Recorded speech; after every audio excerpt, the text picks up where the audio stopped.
right, welcome to Dallas Cowboys Take. We got I would usually say I've got a good one for you, but it's not a good one after a loss. My other brothers aren't here, but we got Ernie, who's Ernie's been with us since day one, but he hasn't had the time to get on, but he's on today. And I appreciate that because everybody else is lagging, I guess. I don't know. We'll see. But we got a few things to go. We're not going to try to take too much time, but after the Arizona Cardinals loss, I mean, I don't know, Ernie. First of all, let me ask you a question. Did you think? I thought I was in Vegas at the time, but I thought the 12.5 spread was too much. What did you think about that spread? Yeah, I mean, I think the first off, thank you for having me here finally, and excited to be here on the show. But I think the spread was this had all the signs of kind of like a letdown game, everything from like all the injuries, the dynamics, the emotional impact of Trayvon Diggs. It definitely had that sort of impact of where you felt like, okay, you know what, 12 and a half might be a little too much, especially with like the whole left side pretty much gone Yeah, on the offensive line. So um, I would have been more comfortable with like, you know, a 7, 8.5, kind of even a 9, but like having that much, I thought was a little too much. yeah, same here. When I was in Vegas with my buddies, and one of them says, what do you think about the 12.5?" And I says, "Well, I think that's too high, even though we've dominated the first two games." He said, "Are you gonna bet on?" I said, "No, I can't bet against my team like that." So I said, "If I were you, I'd take it. I'd take the Cardinals plus 12.5." And he didn't do it, but it would have been a good bet. Either way, I can't bet for my Cowboys or against them. It's just I can't do that. It's just Yeah, I mean, it had the classic signs too of like, we do really well 2 games. I mean, just dominate 2 games, and then it's like that classic cowboy kind of calendar where it's like we're expecting an inferior opponent, yep, a team that we should absolutely and rightfully so should have, even with all the trouble, should have won the game yeah, and still struggle. So it's like a classic cowboy letdown game. yeah. And this is after I predicted a 31-13 game, and then all of a sudden Diggs is out, and then three linemen are out. So I'm like, yeah, this doesn't look good. This is like you said, a classic Cowboys letdown game, and it's exactly what happened. So I don't know, but we have to move past it. But we'll talk a little bit about it here. But before we go any further, comment, subscribe, and like the show. If you hit the like button, it beats the algorithms and it gets us more airtime, more it gets us more on YouTube to where you're looking up Dallas Cowboys will pop up more. So do us a favor and do that. I got a lot of you hitting me up with my email, DMing me, want to get on the show, and we're going to get some other people on the show. We have actually other Cowboys shows that are going on that we might join them, and they might join us, vice versa. So that might be coming up soon in the future. But in the meantime, me and Ernie going to go over these things. Lucha Libre Oy might join in here. I don't know. He doesn't know how to work the computer or something. I don't know. He lags sometimes. But let's go forward. So, Ernie, I was talking to you earlier a little bit on the chat, and I mean, Joey just got back to me. So I mean, we have the obvious. We have the defense that let us down in our offense or whatnot. We'll get to the defense in a minute, but I want to ask you your opinion. What is wrong with our red zone offense or our goal line offense? Like, why can't we punch it in? In your opinion? Well, I mean, I think there's a couple factors in there. I think number one, like our offensive line, like we haven't had our offensive line together, so we've been spotting it, and the depth is not there that we used to have. I feel like we're plugging in players now, mind you. Like I think like Bass looked decent. A couple of these other players that we had on the offensive line looked like solid. That we were getting the push and we were averaging some really good yardage, but it was the trend that we saw from like the first 2 games. This is the third game, 3 games in a row. It's a trend now. So as much as it's still early in the season, it is a trend. And even Mike McCarthy, I think, put on there that, you know what, we're practicing this now. Like we're practicing more red zone. Um, I think it predicates on the fact that like we give up on the run right off the bat, and or we don't actually have that power running back. If you look at all our running backs, as much as Tony Pollard is doing a great job, and he's doing a solid job going in there. He's not that really like power run back, that big body that can just get you that 1 yard. And this is where we do miss Zeke. I mean, it's the reality of Zeke was good at getting the 1, maybe the 2 yards because he was such a big back that he could take that initial pound and go and get in there. Where Tony and the offensive line aren't getting that push at the goal line. I mean, it's just compressed right there. And so what you're seeing too is the play calling. They're just going after pass and pass because they know we can't really punch it in.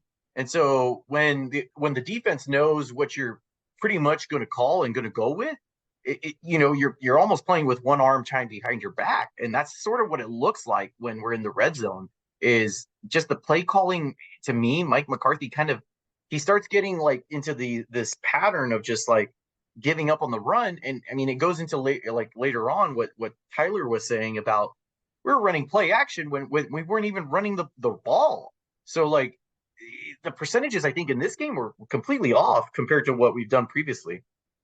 So I think it's a combination of offensive line, and we also don't have that big body back that we just aren't punching it through. So I mean, I think that's what I see at least right now, and that also affects the passing game because if you're not going to respect the run, why are you going to respect the pass? Right. No. Yeah, I agree with everything you're saying. Offensive line, I do think did have a little to do with it against the Cardinals. Obviously, you couldn't say that against the Jets or the Giants. But I see. You know what's crazy is that last year with Kellen Moore, we were number 1 in the red zone and we were number 1. It's crazy to think that. I'm not saying I want Kellen Moore back because I never want him back. As you can see at the Chargers, what's going on with them. Luckily, they won last week, but I think McCarthy is playing it really conservative when it comes to Dak because he doesn't want him to throw that interception, which actually he did. But I think he's really conservative with him because he knows, I guess, Dak is prone to interception, which I don't believe. I think last year was the outlier. I don't think it's because he threw 15 interceptions and he missed 5 games. We know that. But the previous years, it wasn't like he was one of those guys that you always talked about throwing interceptions every year. But McCarthy is kind of like, I don't know. He doesn't want to pull the trigger with Dak. And I think that's one of the reasons why we can't punch it in. And I think you're right. We need to run the ball. Tony Pollard got 122 yards, you were saying, which is kind of unnoticeable because we took the L, right? So we're not really noticing. But if you watch the game, we were pounding the rock. We were grinding. We were running the ball. So I agree with you. Like, So I mean, yeah, like when you look at the breakdown, like you're mentioning, like I mean, Dak had 40 attempts, and Pollard ran it 23 times. We ran 33. So I mean, it wasn't really, but the game felt, there's always the stats come out, but then how did the game actually feel? And the game felt like we were just pass heavy, and that's what it really felt like. And like you're mentioning, I think, for me, and I will probably get into it with Dak, where I think with Dak, it's not the amount. Like, yeah, he had 15 last year, missed games, but the 7-year span that we have with Dak, at least for me, is he makes the interceptions at the most critically important time. That just is the most deflating thing and just crushes you. It's like it's those interceptions that come at the point where you were like, we couldn't have it at that moment, and it just destroyed all momentum and really crushed us. And I think that's the biggest thing that I think McCarthy is potentially play calling, and so which leads to what you're saying. Yeah, no, yeah, I 100% agree with you. And one thing I noticed as well with our offense is I watched the film from against the Cardinals, and we started off the game where we got in and out of the huddle quick. We called the plays. McCarthy called the plays, but as we fell behind, those plays weren't coming out so quick. Like it was just a little different play call for McCarthy. If you noticed, we didn't get Deuce involved at all. We didn't get Turpin involved at all. So it was just like, why are you changing things up against a Cardinals team? Like you should be running. It should be a double-digit win easily, right? And his play caller was kind of suspect. And I'm not trying to blame the guy because obviously I like him way better than Kellen Moore, obviously. But I think that you got to go with what got you the 2 W's in the first place, and he went away from that a little bit. I know we fell behind, but there's no reason to panic. It was definitely weird because I mean we had the delay of game call right like early on, which was like what's going on here? I thought we had the play call, and I think I was talking with Tyler and he mentioned that Dak was trying to change it up right away, but like we definitely got away from what the formula was, and whether that was offensive line, not trusting them, not trusting the pass protection, etc. But like we definitely got away from what was working. I didn't like the way Mike McCarthy was calling the game offensively. I think, it just felt super pass heavy, Yeah, yeah. and then it just didn't feel like what we've been doing, and it was definitely like the game plan felt awkward for what it was. Like if it's working, just keep going while it's working. If the defense is showing you something that's going to stop you, then okay, let's try to make a second half adjustment. And that's kind of where it really hurt us. Like the defense, for as much as they were porous, and they couldn't stop the run. When you look at the second half, they made adjustments, and they actually did. Dan Quinn, you can rely on Dan Quinn to make adjustments, to where this at least the team isn't going to be scoring as much on you, and so they made adjustments enough to let us win the game. Right. Where you got to let Mike, you got to do the same thing. Like if it's not working the first half, then we switch it up in the second half and see how it goes. But it just seemed like the play calling went away from what was the formula for success. And I think you know what I thought when we got Brandon Cooks, which it's only 3 games and he's only played 2, but I thought he was one of those guys that we can rely on to go down the field, up the field. But too many times he's crossing, he's going underneath. That's not his game, man. His game is spreading the field so that CeeDee Lamb can get open, Gallup can get open, others can get open. But why? I know it's the West Coast or Texas Coast offense is predicated on slants and short stuff. I get it, but I think we should be setting them deep a little more. What do you think?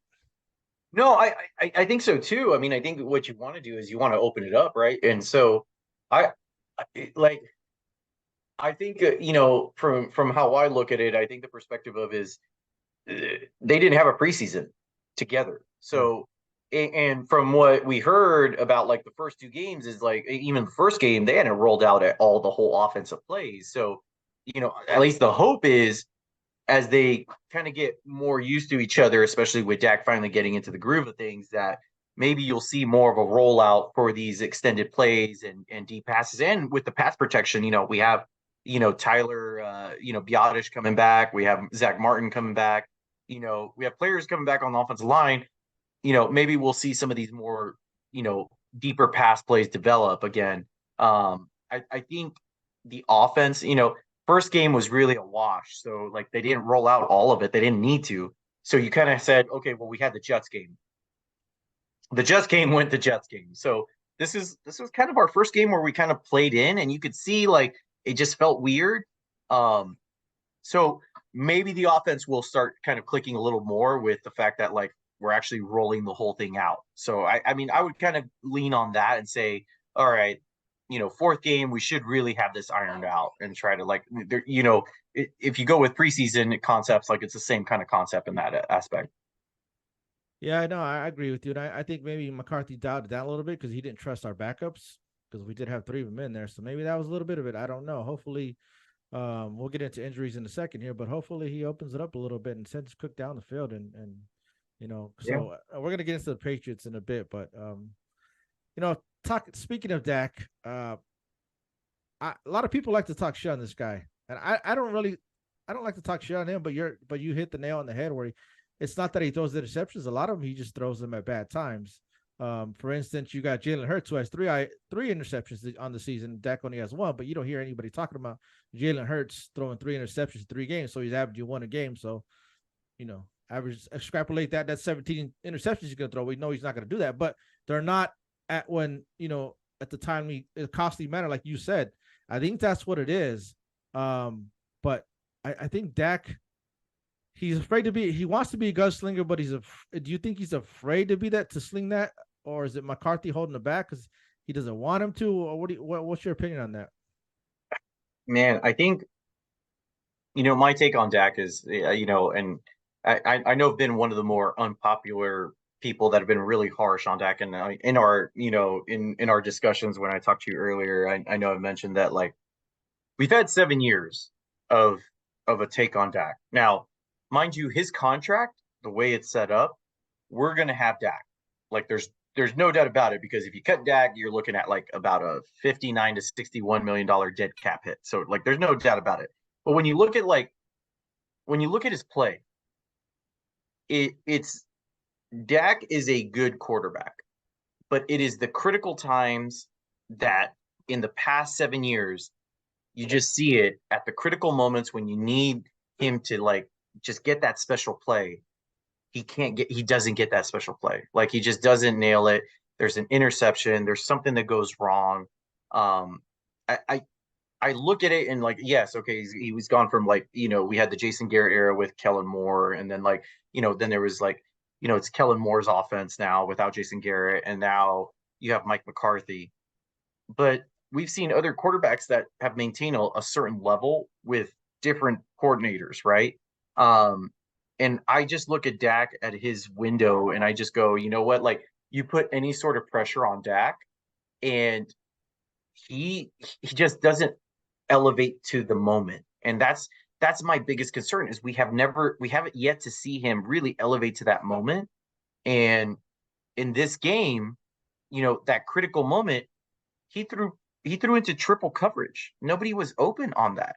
I mean, like you look at the play, you look at the picture, and you see that it is triple coverage pretty much, and he just threw it. Now, mind you, we can go into and say, what the hell was Mike McCarthy calling? Because like they were pedestrian on the way going in there, right?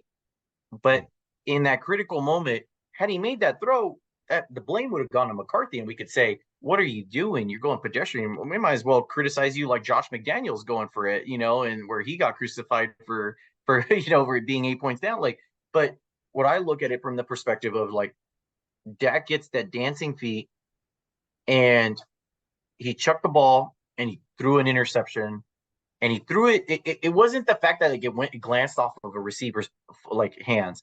Last year's 15 interceptions, how many times did we could chalk it up with receivers that even if it was slightly back, it was a catchable ball that the receiver should have got.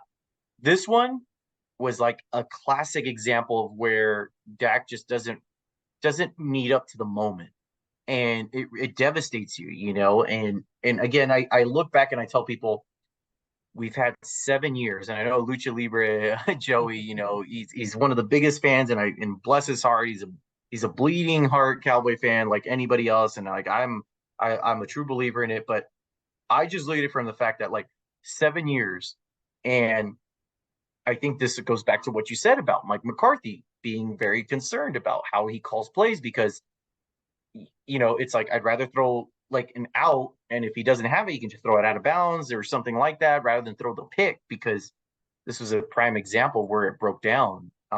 So I think the offense is a better suited for him, because we saw the first two games, like you don't allow Dak enough time to make a mistake. Like it's just automatic. And it's just quick passes, get it out. And that's where he thrives at, because when we seen Dak run a 2-minute drill, man, Dak runs a great 2-minute drill. Like when he's just like no huddle going in there, I mean, he's surgical. He's hitting it. It's when Dak has to start thinking and looking and scanning. He gets the dancing feet, and before you know it, something wrong's going to happen. I mean, that's kind of like the MO that we've had. Yeah, and I think we should do more no huddle. Like you said, he's really good with no huddle. So I think we got to go up tempo here and there, because also what it does is it doesn't allow the defense to sub in or whatnot. But I think the here and there we should go a little bit of fast paced. But I think on the interception, his pre-snap read, he already decided who he was going to throw to. That's what his decision was, and he threw it. And that's not what you want to do, right? I mean, obviously there's three people around.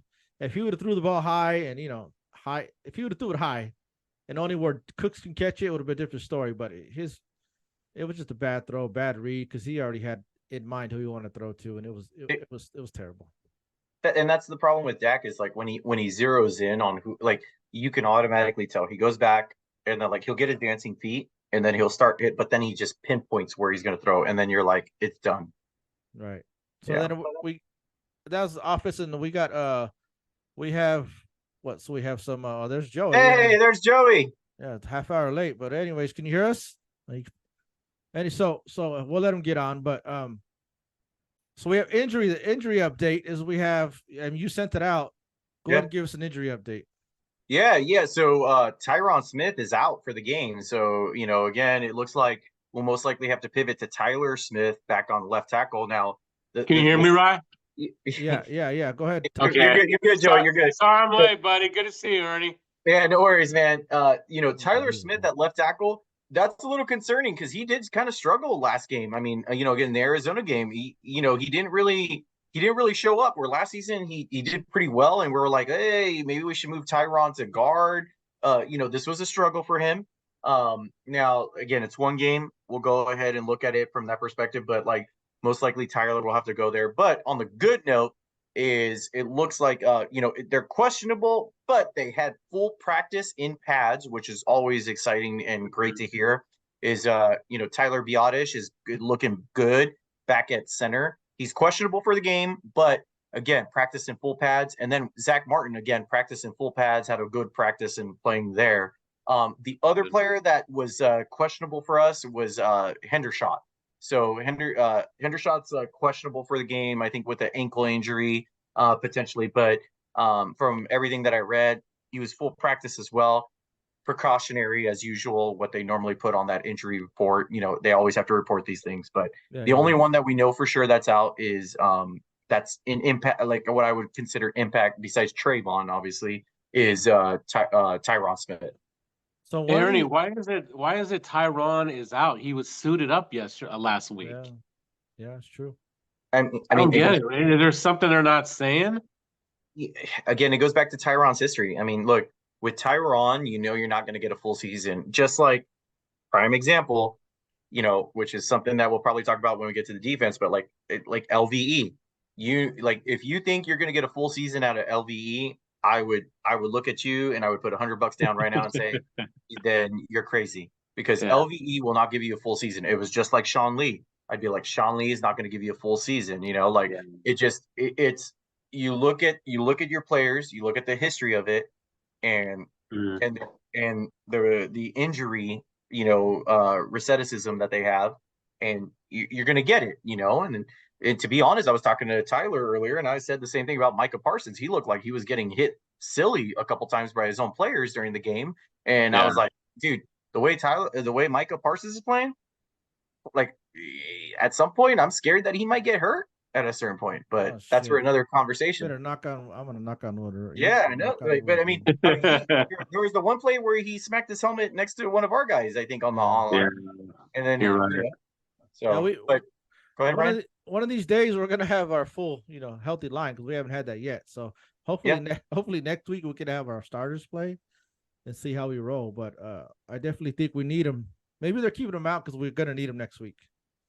Yeah, that's true. Especially against the Niners front, the defensive front. Like, I could see them definitely doing that. That's why. Maybe that's what it is. I don't know, but I wouldn't.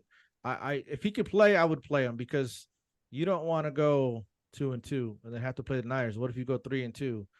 I mean 2-3, and then you have to play the Chargers. What if you know what I mean? Like you don't want to start losing games here. You know what I mean? Like a lot of some people are picking us to lose the next 4 games. I'm like, damn, that's crazy. Oh my god. So we went from the best team in the NFL to we lose 1 game, and now all of a sudden the whole world's on our ass. Now we're gonna lose 4 games in a row because 1 game, and we did get exposed, but like Ernie said earlier, Dan Quinn made adjustments in the second half, and we did stop the run. But all of a sudden, Cowboys are going to be 2-4 now, which I don't agree with. But you never know. But Lucha, you got a late start on here. We talked about the red zone offense, or lack thereof, the red zone offense, goal line offense. And we already gave our 2 cents. What do you think the problem is with the red zone offense? It's just, honestly, dude, when I'm looking at Dak, I mean, everyone wants to blame Dak, and yeah, he is blamed. He is the quarterback. But honestly, dude, it just seems like from 20 to 20, it's like we can fucking just drive on anybody. We look awesome. And then for some reason, we get down there, and for some reason, we just lose our mojo, dude. Like, now, honestly, do you really feel like, because they were saying this in the press a little bit, do you feel like we definitely should have brought Zeke back for that red zone? Because a lot of people were saying, hey, if Zeke was there, they wouldn't be having this fucking bullshit problems in the red zone. Do you agree with that or no? Like, I you and I talked about it, and I said if they brought back Zeke in the offseason, I was like, I'm fine with it. They don't, I'm fine with it. But hindsight is 2020. Yeah, we would love to have Zeke for these goal line situations, but we really haven't been in any first from the 1 yard line and 2 yard line. So we haven't had a good sample size. And when we did have, like, we were on the 3 yard line and we did score and we got called back for holding. We punched it in, we ran it in, and it got called back for holding. So yes, I could see that, but we hadn't had the ball on the 1 yard line to go, okay, first and goal, second goal, third and goal, fourth and goal. We can't punch it in. We haven't had that yet. It's been on the 2 yard, 3 yard, whatever. But I mean, there's no excuses for Dak, though. I mean, he had everyone there. He had Cooks back. He had fucking Gallup. He had CD there. How do you not get in there with those three, having to guard those three guys? How can not one guy get open? Well, with Dak, I just don't get it, man. Look, you know me, Ernie. I'm always gonna be a fucking Dak supporter, but you know what? I'm starting to feel like you, I'm tired of the excuses. You missed it. Ernie already said that. Ernie already said that you're a Dak. Oh, I know. I'm feeling the same way, dude. I'm done. I mean, what more do we got to get for this guy? Well, look, no matter what, and no matter what we're talking about, it's 61 to 59 million on the books on dead cap. He's our quarterback. So like there's like we're gonna have to figure it out with him. Yeah. As much as it might frustrate Cowboy fans, as much as it, like, if anything, this is the life we're living in. It's cap space, right? It's all about cap space. We've handed out some great deals to people to retain them. One of them was Dak. We have to live with it, and so we have to figure it out. And so that is ultimately the job of Mike McCarthy, to figure it out. And if he can't figure it out, then you know what? The door's going to be right there, and we look at the next person. But like Brian, I would say let's pivot to the defense, because I know we're out of time. But anyways, real quick on Dak, chances are he's going to get an extension as well, because we need cap space. So he is. Anyways, we're out of time, but real quick, I'll go to you first, Loy. Defense, what happened? What did you see that first half? Because the second half we got better, but what was the problem on defense? I know we came out flat, but other than that, what did you see that we did wrong? I just thought we looked totally lackadaisical. I think we took them a little too lightly. We thought we were going to go in there, but you're right though. Me and you talked about this. I really felt like me and you were saying that. I just think mentally the team wasn't there after the Diggs injury. I just feel like mentally it had a bearing on everybody on that team, dude. It just seemed like it to me, like, oh, we don't got Diggs. Yeah. Well, we're not the same. It's like they just didn't look right. Man. It was an emotional letdown. It was emotional, yeah. That's no excuse, but it was an emotional letdown. We shouldn't lose to the Cardinals in that exactly. manner. No, I agree with you. Our best player on defense gets hurt, or one of our second best player on defense. I think this is more of a thing, like, to look at. I don't look at it as a letdown, because, like, to me, I sent the graph out where, like, if you look at the graph of the runs, we were scorched on the edge, and really the run just burned us on the edge. That's offensive line right there for the most part, like, and your linebackers, and like, this goes back to what we talked about, which was the lack of depth that we have at the linebacker position. Like, those are the two levels that sets up. That is really the set. If your secondary guy is tackling the running back, you got issues. You got issues right there. That's way too much. And so to me, it wasn't really a Trayvon Diggs issue. Like, I mean, yes, there were some great passes. Like, look, Gilmore Gilmore did a great coverage. It was a better catch. It was just a there were some passes right there. Like, we didn't get scorched really by the pass. I mean, if you really look at it from the passing perspective, what Dobbs was 17 for 21. He was very efficient, but he only had 189 yards. Yeah. So it wasn't like he was, like, setting the world on fire on us. It was just the run game. They ran 222 yards on us. And if you look at most of their runs, the runs were on the outside. We couldn't get the edge. It's what Tyler said. We couldn't get the edge, and it set the run. And so that, to me, was a bigger issue, more on our linebackers, and also our D-line. We just couldn't get that penetration. Yeah. But when you look at the adjustments in the second half, we started stuffing them, and we started stopping them. Again, when you look at it, if you look at the game, look at the box score. They scored 0 points in the third quarter and only a touchdown in the fourth. Yeah. Dan Quinn made the adjustments in the second half and got them. And Micah was starting to play. We were getting pressure. We were going in the backfield. We were starting to get negative plays.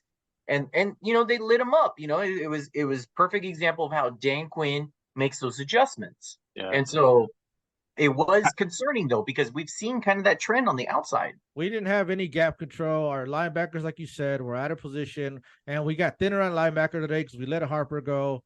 It was just all around bad day. I think they just went in there saying, "Hey, this is the Cardinals. We're the Cowboys. We're the best defense in the league. Yeah. We Yeah. can do what we Hey, want." Ernie, how did Wilson look to you coming back after a couple of weeks? Did he look all right to you, or they didn't really give him that many reps? The whole defense looked garbage. I mean, let's just be honest. Like the whole defense looked garbage. The Cardinals were just marching on us, and it was it wasn't a good showing on the first half, and the amount of penalties where Mike McCarthy had said that he was going to go ahead and tackle this wasn't going to be an issue. Now, mind you, I did feel like there were a couple penalties where like the refs just kind of got in a groove and were just throwing everything. I think there was 2 penalties where I didn't agree upon with it. The rest, I was like, hey, what's going on? I mean, I know we're running out of time, but like CeeDee Lamb.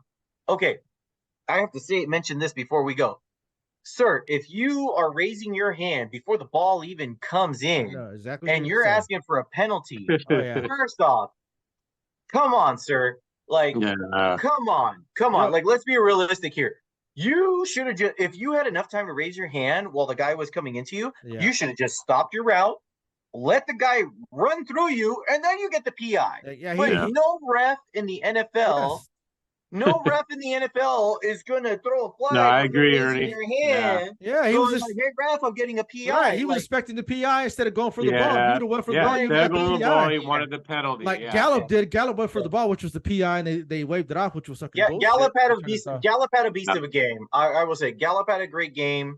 It was nice to see Gallup have a good game. Pollard had a great game. How do you have? I'll put it over to you, Ryan, because I know we're running out of time here. Ryan, go ahead, man. We got 3 minutes. How do you have 2 penalties on defense at the same time for encroachment, like twice in a row? Like, come on, dude. Like, what the hell's going on here? But yes, there was some questionable penalties, but we're not going to blame them on the refs. We cannot blame it on the refs because that was all our fault.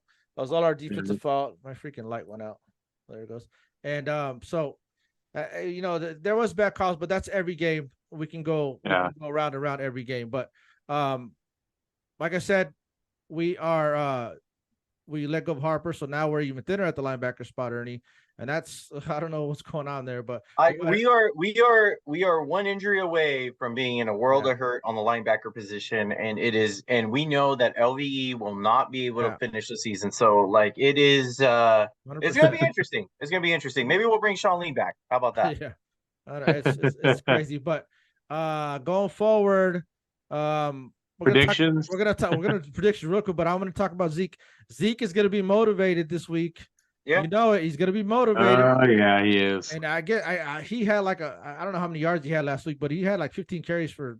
He did really good last week. This week he's gonna be motivated. Well, we all know. Yeah, I think the biggest issue for us is the fact that like there's Zeke, and then let's not forget Will Greer is also on the team. And guess what? They know we're having to change up all our hand signals. We just had a delay of game. I hope that our team will be able to figure this out real quick. But I mean, looking at the Patriots defense, and I'll go into it. Like, dude, the Patriots, they lost to the Eagles 25-20. That's 24-17 to the Dolphins, who just dropped a 70 on Denver, and then they beat the Jets 15-10.